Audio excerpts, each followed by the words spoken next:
Assalamualaikum warahmatullahi wabarakatuh. Halo anak-anak, apa kabar hari ini? Semoga selalu dalam lindungan Allah SWT. Senang sekali kita bisa belajar bersama kembali.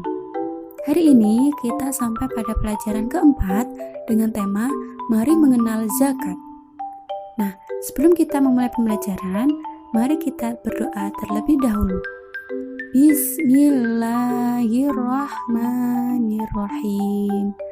Raditu billahi rabba wa bil islami dina wa bil muhammadin nabiyyan wa rasula. Rabbi zidni ilma warzuqni fahma. Amin ya rabbal alamin. Baiklah, kita mulai pembelajarannya ya. Kita harus tahu bahwa agama Islam itu mewajibkan umatnya berzakat dengan maksud untuk membersihkan harta yang dititipkan Allah SWT kepada kita, dan sebagai upaya untuk menumbuhkan sikap peduli sesama manusia. Nah, sekarang sudah tahu dalam harta kita itu ada harta yang harus diberikan kepada orang lain. Lalu, apa sih artinya zakat? Berikut ini penjelasannya. Yang pertama, makna zakat. Berzakat termasuk rukun Islam yang ketiga. Ibadah zakat ini mulai diwajibkan pada tahun kedua Hijriah. Nah, menurut bahasa, zakat sendiri berasal dari kata zakka, yuzaki, tazkiyatan, zakatan, yang berarti bersih, suci, tumbuh, dan berkembang. Sedangkan secara istilah, zakat adalah mengeluarkan atau memberikan sebagian harta tertentu kepada orang-orang yang berhak menerimanya dengan syarat dan rukun tertentu. Orang yang berhak menerima zakat itu disebut dengan mustahik zakat. Sedangkan orang yang memberi atau mengeluarkan zakat itu disebut muzaki. Nah, hukum membayar zakat adalah wajib jika telah memenuhi syarat dan rukun serta ketentuan lainnya, sebagaimana dijelaskan oleh Allah SWT di dalam Quran surat An-Nur ayat 56 yang berbunyi Bismillahirrahmanirrahim. Wa aqimus sholata wa atuz zakata wa ati'ur rasula la'allakum turhamun. Yang artinya, dan dirikanlah sholat, tunaikanlah zakat, dan taatlah kepada Rasul supaya kamu diberi rahmat. Nah, zakat ini bertujuan untuk membersihkan dan menyucikan jiwa dan harta orang yang berzakat. Selain itu, diwajibkan zakat dalam Islam juga mempunyai beberapa tujuan, antara lain sebagai berikut. Yang pertama, agar harta kekayaan tidak beredar di kalangan orang kaya saja. Yang kedua, menunjukkan ketaatan kepada Allah SWT. Yang ketiga, menumbuhkan sikap syukur dan nikmat Allah SWT. Yang keempat, membantu kebutuhan orang lain. Dan yang kelima, menumbuhkan sikap tolong-menolong. Yang keenam, menumbuhkan sikap peduli kepada orang lain. Yang terakhir atau yang ketujuh, memotivasi orang lain untuk berusaha bersungguh. Yang kedua, ketentuan zakat. Yang pertama ada syarat zakat. Syarat zakat yang dimaksud adalah beberapa ketentuan yang harus dipenuhi agar zakat yang ditunaikan sah menurut hukum Islam. Syarat zakat terdiri atas syarat orang yang wajib zakat serta syarat harta yang wajib dikeluarkan zakatnya. Syarat orang yang wajib berzakat yaitu yang pertama harus beragama Islam. Yang kedua, merdeka atau bebas atau tidak berada dalam ancaman. Yang ketiga, akil balik atau sudah dewasa. Dan yang keempat, memiliki harta untuk dizakati. Adapun syarat harta yang wajib dikeluarkan zakatnya, yang pertama, harta yang baik dan halal. Yang kedua, harta milik sendiri. Yang ketiga, telah mencapai nisab atau jumlah tertentu. Dan yang keempat, telah mencapai haul atau telah tersimpan selama 1 tahun. Yang kedua, rukun zakat. Rukun zakat adalah beberapa hal yang harus ada ketika menunaikan kewajiban zakat, sekaligus menentukan keabsahan zakat yang kita berikan. Di antaranya yang pertama, berniat ketika menunaikan zakat. Yang kedua, adanya muzaki atau orang yang berzakat. Yang ketiga, adanya mustahik atau orang yang menerima zakat. Dan yang keempat, adanya barang atau harta yang dizakati. Yang ketiga, mustahik zakat. Seperti yang dijelaskan dalam Quran surat At-Taubah ayat 60, bahwasannya ada 8 golongan mustahik zakat. Yang pertama, fakir. Fakir adalah orang yang tidak memiliki harta. Yang kedua, miskin. Miskin adalah orang yang kekurangan harta. Yang ketiga, amil. Amil adalah panitia zakat. Yang keempat, mu'alaf. Mu'alaf adalah orang yang baru masuk Islam. Yang kelima, hamba sahaya. Hamba sahaya adalah budak belian yang ingin merdeka.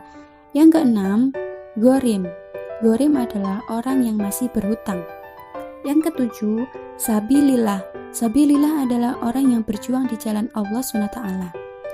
Yang kedelapan, ibnu sabil. Ibnu sabil adalah orang yang dalam perjalanan.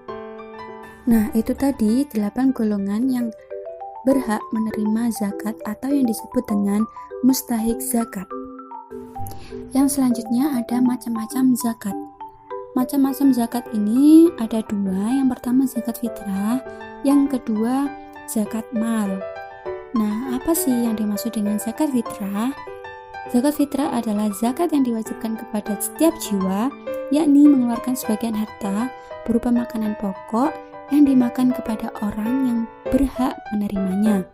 Zakat fitrah ini hukumnya wajib bagi setiap jiwa atau individu. Nah, kadar pengeluaran zakat fitrah sebesar 1 sok sama dengan 2,5 kg atau 3,1 liter, yakni berupa makanan pokok yang kita makan sehari-hari seperti kurma, gandum, sagu, atau beras.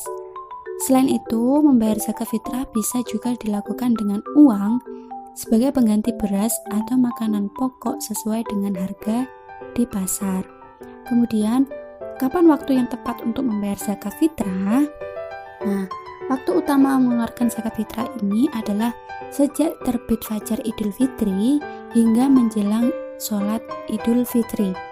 Tetapi zakat fitrah dapat juga dikeluarkan sejak awal bulan Ramadan sampai bulan Ramadan.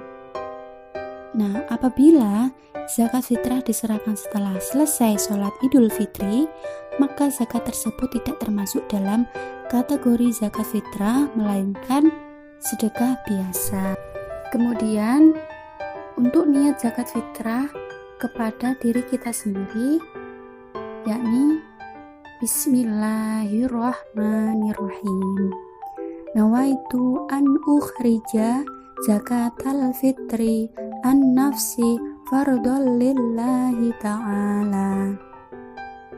Yang artinya, sengaja saya mengeluarkan zakat fitrah pada diri saya sendiri, fardu karena Allah Ta'ala. Kemudian yang kedua, zakat mal atau harta. Nah, zakat mal atau harta ini apa sih?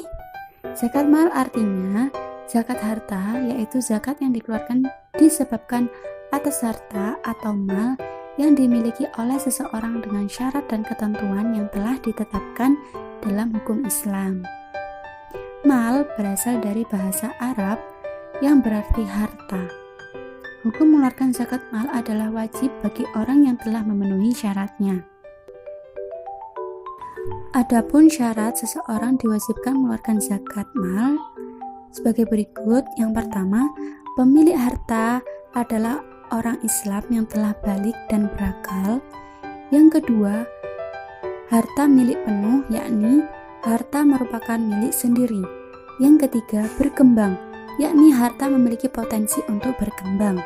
Yang keempat, mencapai nisab, yakni harta telah mencapai jumlah tertentu. Yang kelima, bebas dari hutang, yakni harta diperoleh dengan usaha sendiri. Yang keenam, mencapai 1 tahun atau haul.